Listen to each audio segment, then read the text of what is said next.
Welcome to my channel. This channel is dedicated to horror stories. The fluorescent lights of the office building flicker as I bid farewell to my co-workers, the sound of clicking keyboards and muffled chatter fading into the background. "Bye, Sarah. Have a lovely weekend," calls out Martha, our accountant, as she heads for the elevator. "You too, dear," I reply with a smile, gathering my belongings. As I pack up my desk and set my hair with a handful of bobby pins, I glance at the clock. It's past midnight and the office is nearly deserted. With a sigh of relief, I rise from my chair, eager to escape the confines of the workplace. Stepping out into the crisp night air, I make my way to the bus stop. It's become routine for me to take the last bus home. After all, I'm still adjusting to the demands of my new job at the advertising agency. Renting a car is out of the question for now. As I settle onto the cold metal bench, I take out my phone, scrolling absent-mindedly through my newsfeed. But then something catches my eye across the street. Under the dim glow of the streetlights stands a figure.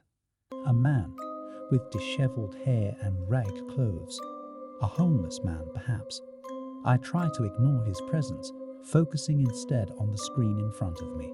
But a sense of unease gnaws at the pit of my stomach, and I can't shake the feeling that I'm being watched. A few moments pass, and I glance up again, my heart skipping a beat. The man is no longer standing. He's now sitting on the sidewalk, his eyes fixed on me. His smile sends a chill down my spine, and I quickly look away, hoping he'll disappear. "Hey, Sarah." I startle at the sound of a familiar voice and turn to see Larry, one of my colleagues, approaching from the parking lot. "Oh, Larry, still here?" I ask, forcing a smile. "Yeah, had some last-minute mailing to do," he replies, his glasses glinting in the faint light. "You all right?" I nod, though the unease lingers. "Just waiting for the last bus." Larry glances across the street, his brow furrowing. "You sure you don't want a ride?" "I have my car." I hesitate, torn between gratitude and independence. "That's so kind of you, but I'll wait for the bus." "Thanks though." Larry nods understandingly. "Okay, see you Monday then." "Yeah, good night," I reply, watching as he walks away. As he disappears into the darkness, I can't shake the feeling of being watched, and I steal a glance across the street. But the homeless man is gone, and I breathe a sigh of relief. Little do I know, this encounter is only the beginning of a nightmare that will haunt me for days to come. As I sit at the bus stop, the minutes tick by slowly, each one stretching into an eternity. The night is eerily quiet, the only sound the occasional passing car. I check my phone again, trying to distract myself from the growing sense of unease. But as I glance up from the screen, my heart lurches in my chest. Across the street, under the flickering streetlights, the homeless man reappears. His presence sends a shiver down my spine, and I grip my phone tightly, my mind racing with fear. Should I call for help? Should I run?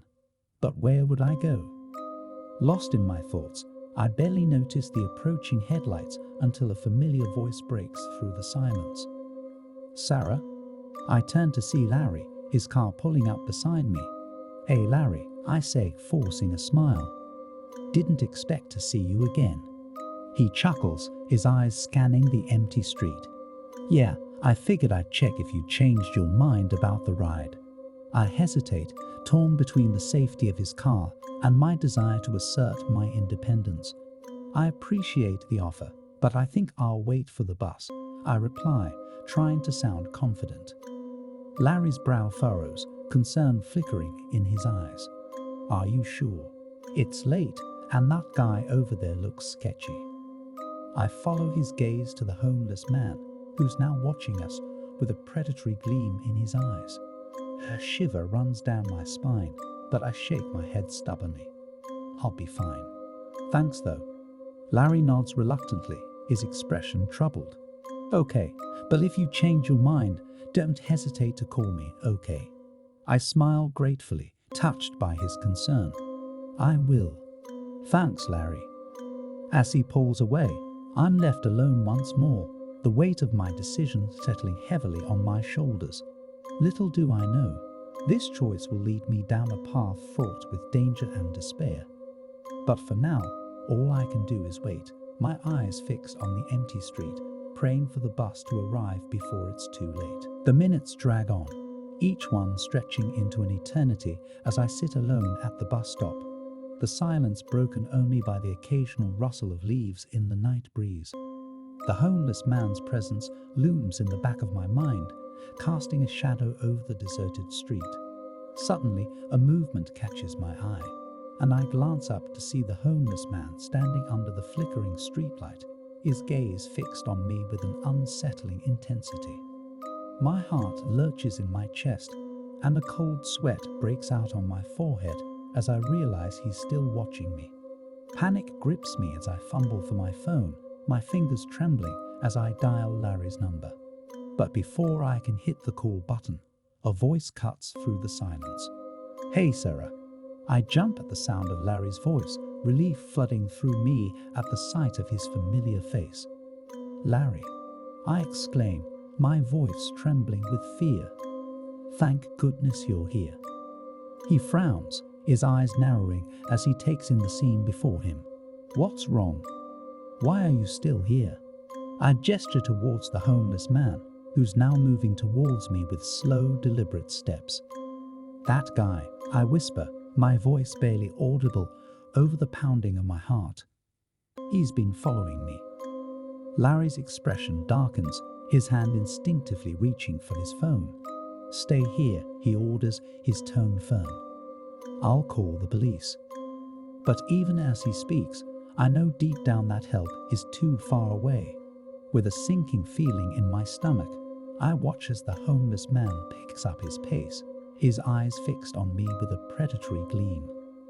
Without another word, I bolt from the bus stop, my heart pounding in my chest as I sprint down the deserted street. The sound of footsteps echoes behind me, growing louder with each passing second as the homeless man gives chase. "Sarah, wait." I hear Larry call out from behind me, his voice filled with concern. But I don't stop, my mind consumed by one thought, and one thought alone: to escape from the nightmare unfolding around me before it's too late. As I run down the empty street, my heart pounding in my chest, I can hear the sound of footsteps echoing behind me, growing closer with each passing moment. Fear grips me like a vice, urging me to run faster, to escape the looming threat that pursues me relentlessly. Suddenly, the sound of screeching tires fills the air, and I glance back to see Larry's car pulling up beside me. "Sarah," he calls out, his voice tinged with urgency. "Get in." Relief floods through me at the sight of his familiar face, and without hesitation, I rush towards the car, yanking open the passenger door and diving inside. "Go, go, go," I urge him, my voice trembling with fear. Larry nods, his hands gripping the steering wheel tightly as he accelerates away from the curb, leaving the homeless man far behind us. "Are you okay?" he asks, his eyes flicking to my face in concern. I nod, my breath coming in ragged gasps as adrenaline courses through my veins. "I'm fine," I assure him, though my voice trembles with residual fear. "Thank you, Larry. I don't know what I would have done without you." He offers me a reassuring smile, though his eyes betray the worry lurking beneath the surface. "I'm just glad I was here," he replies, his voice soft. "You shouldn't have been out here alone at this hour. It's not safe." I nod in agreement, my mind still reeling from the terror of the encounter. I admit, my voice barely above a whisper. I just didn't want to bother anyone.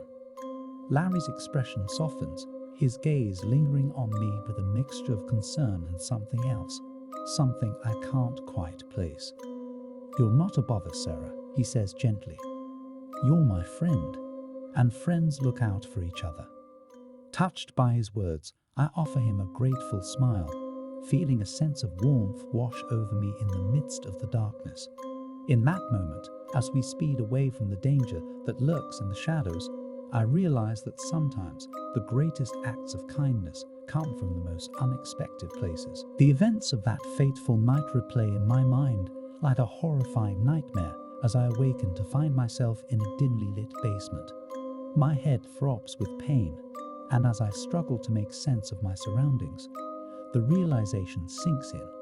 I'm bound, my hands and feet secured with tight restraints. Panic surges through me like a tidal wave as I tug at the ropes binding me, my heart pounding in my chest with each futile attempt to break free. The air feels heavy with fear, and the sound of my own ragged breaths echoes off the cold, damp walls. But as the fog of terror begins to lift, I become aware of another presence in the room, a figure lurking in the shadows, watching me with predatory eyes. With a jolt of horror, I recognize him as Larry, my colleague, his face twisted into a sinister grin. "Sarah," he murmurs, his voice dripping with malice as he steps closer, his movements slow and deliberate. "You're finally awake." My stomach churns with dread as I meet his gaze, the full weight of his obsession crashing down on me like a ton of bricks. "Larry," I choke out, my voice trembling with fear. "What's going on? Why am I here?" He chuckles darkly, his eyes gleaming with madness as he circles me like a predator stalking its prey. "You're here because you belong to me," he hisses, his breath hot against my skin. "I've been watching you, Sarah, waiting for the perfect moment to make you mine." I recoil in horror, the truth of his words sinking in like a lead weight in the pit of my stomach. "You're sick," I whisper, my voice barely above a whisper. "Why are you doing this?" But Larry only laughs, his laughter echoing off the walls like a cruel taunt. "Because I love you, Sarah," he sneers, his eyes ablaze with madness. "And now that I have you here, you'll never leave my side." Terror courses through me like wildfire as I realize the extent of his delusion, the knowledge of my captivity settling over me like a suffocating blanket.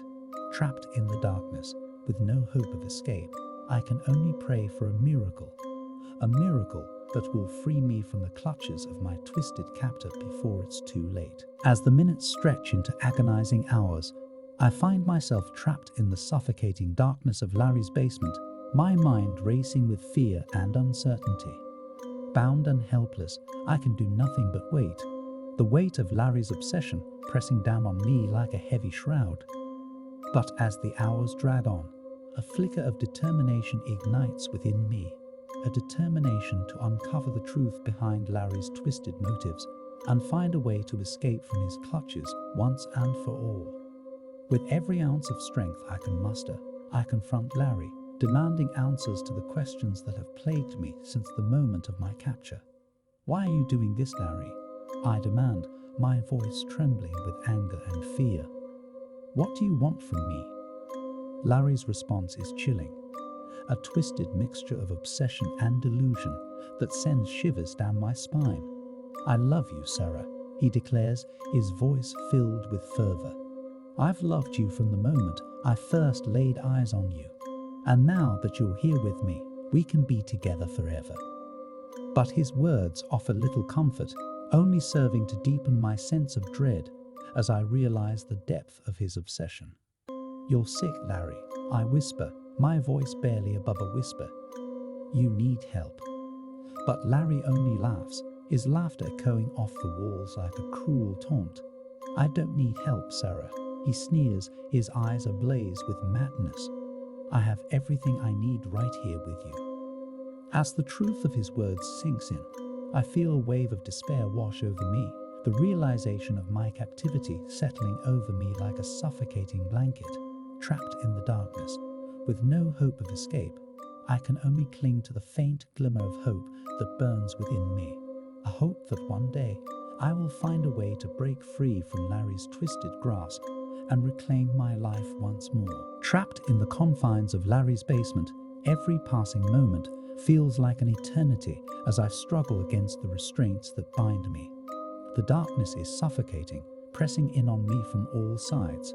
and the air is heavy with fear and desperation. But amidst the darkness, a flicker of determination ignites within me, a determination to break free from the clutches of my captor and reclaim my freedom, no matter the cost. With every ounce of strength I can muster, I begin to search for a way out, my hands trembling as I fumble along the walls in search of a hidden escape route. And then, by some stroke of luck, my fingers brush against a loose floorboard, a small, glimmering beacon of hope in the darkness. With renewed determination, I pry at the floorboard, my heart pounding in my chest as it gives way beneath my touch, revealing a narrow passage leading to freedom. Ignoring the pain that shoots through my limbs, I crawl through the cramped space, the taste of freedom tantalizingly close at hand. But just as I reach the end of the passage, my heart sinks like a stone as I realize that my escape is not yet complete. The passage leads only to a locked door, its heavy bolts and chains a cruel reminder of the captivity that still holds me prisoner. Desperation claws at my chest as I search for a way to break free, my hands trembling as I grasp at the locks with all the strength I can muster. And then, with a final desperate lunge, the door gives way beneath my touch, swinging open to reveal the darkness beyond. With a surge of adrenaline coursing through my veins, I stumble into the cold, night air, my heart racing with the exhilaration of newfound freedom. But even as I run, the echoes of my footsteps fading into the night, I know that my journey is far from over, for in the shadows my captor lurks, his twisted obsession driving him to pursue me relentlessly, no matter the cost. But for now, I run. I run with every fiber of my being, the taste of freedom sweet upon my lips as I flee into the darkness, determined to leave the horrors of Larry's basement behind me once and for all. As I race through the darkness, the adrenaline coursing through my veins drives me forward, my every breath a desperate plea for freedom.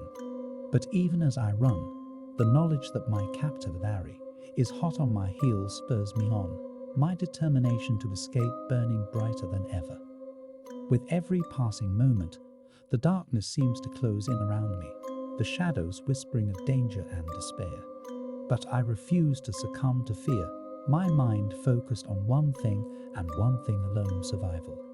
Suddenly, a sound echoes through the night, a low guttural growl that sends a shiver down my spine. I glance over my shoulder, my heart pounding in my chest as I catch sight of Larry's hulking form emerging from the shadows, his eyes gleaming with malice. "Sarah," he calls out, his voice a chilling echo in the darkness. "You can't hide from me. You belong to me." But I refuse to listen, my determination unyielding as I push myself to run faster, to outpace the darkness that threatens to consume me. And then, with a surge of adrenaline, I see it, a glimmer of light in the distance, a beacon of hope amidst the darkness. With renewed determination, I push myself forward, my muscles burning with exertion as I draw closer to freedom. But just as I reach out to grasp it, a hand grabs hold of my ankle, sending me sprawling to the ground with a cry of pain. I turn to see Larry looming over me, his eyes ablaze with madness as he reaches out to drag me back into the darkness. "You can't escape me, Sarah," he snarls, his grip tightening around my ankle. "You're mine."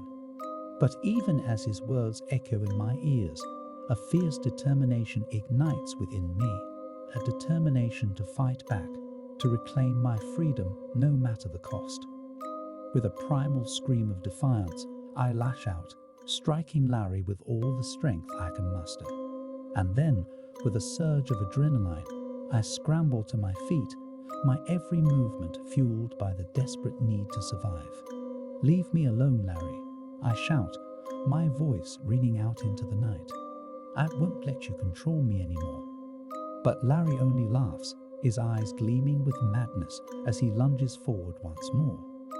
And so, with every fiber of my being, I fight back, my every blow a testament to my strength and resilience in the face of darkness. For in the darkness, I refuse to be a victim. I am a survivor, and I will fight tooth and nail for my freedom until my last breath. As the struggle with Larry reaches its climax, the tumult of emotion swirls within me: fear, determination, and a fierce desire for freedom. With every fiber of my being, I fight back against my captor, refusing to succumb to his twisted desires. But even as I strike blow after blow, I can sense the darkness closing in around us, threatening to consume me whole. The air is thick with tension, and the sound of our struggle echoes through the night like a primal cry for survival. Sarah, Larry snarls, his voice dripping with malice as he lashes out at me with renewed fury. You think you can escape from me? You're mine now and forever. But I refuse to back down, my resolve unyielding as I push myself to the brink of exhaustion. With every ounce of strength I can muster, I fight back against my captor, my every movement fueled by the desperate need for freedom. Get away from me, Larry, I shout, my voice echoing into the darkness. I won't let you control me anymore. But Larry only laughs, his eyes ablaze with madness as he lunges forward once more. And so, with a primal scream of defiance, I strike out with all the force I can muster, my every blow a testament to my strength and resilience in the face of darkness. But even as I fight, tragedy strikes, a sudden, unexpected turn of events that shatters the fragile peace of the night. With a sickening thud, Larry falls to the ground, his body limp and lifeless, the light fading from his eyes as darkness claims him once and for all. For a moment, I stand frozen in shock, the reality of what has transpired sinking in like a heavy weight upon my shoulders. But then, with a surge of adrenaline, I scramble to my feet, my every movement fueled by the desperate need to escape.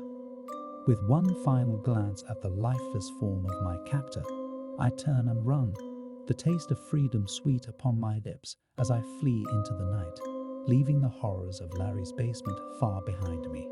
But even as I run, a sense of sadness washes over me, a sadness for the life that has been lost and the darkness that still lingers in the shadows. For in the aftermath of triumph, there is always tragedy, a reminder that the fight for freedom comes with a cost that can never be erased. As I emerge from the darkness of Larry's basement into the cool embrace of the night air, a sense of surreal calm settles over me. The weight of my ordeal hangs heavy upon my shoulders, but beneath it all there is a glimmer of hope, a hope for a new beginning, free from the shackles of my past. But as I stand on the threshold of freedom, I know that the road ahead will not be easy. The scars of my captivity run deep, and the memories of what I have endured will haunt me for a lifetime. Yet, in the midst of the darkness, there is light, a light that beckons me forward, guiding me towards a future filled with promise and possibility. With every step I take, the weight of the past begins to lift, replaced by a sense of empowerment and resilience. For in the aftermath of tragedy, there is strength, a strength born from the fires of adversity and forged in the crucible of survival. But even as I embrace the promise of a new beginning, there is a sense of sadness that lingers in the air, a sadness for the life that has been lost and the darkness that still lurks in the shadows. And so, as I walk away from the horrors of Larry's basement, I carry with me not only the scars of my past, but also the hope of a brighter tomorrow. For in the end, it is not the darkness that defines us, but the light that we carry within us, a light that will guide us through even the darkest of nights. As I make my way towards the uncertain future that lies ahead, I know that I am not alone. For in the aftermath of tragedy, there is community, a community of survivors bound together by the bonds of strength and solidarity. And so, with my head held high and my heart filled with hope, I take the first step towards a new beginning, ready to embrace whatever challenges may come my way. For in the end, it is not the hardships we face that define us, but the courage with which we confront them, a courage that will carry us through even the darkest of nights.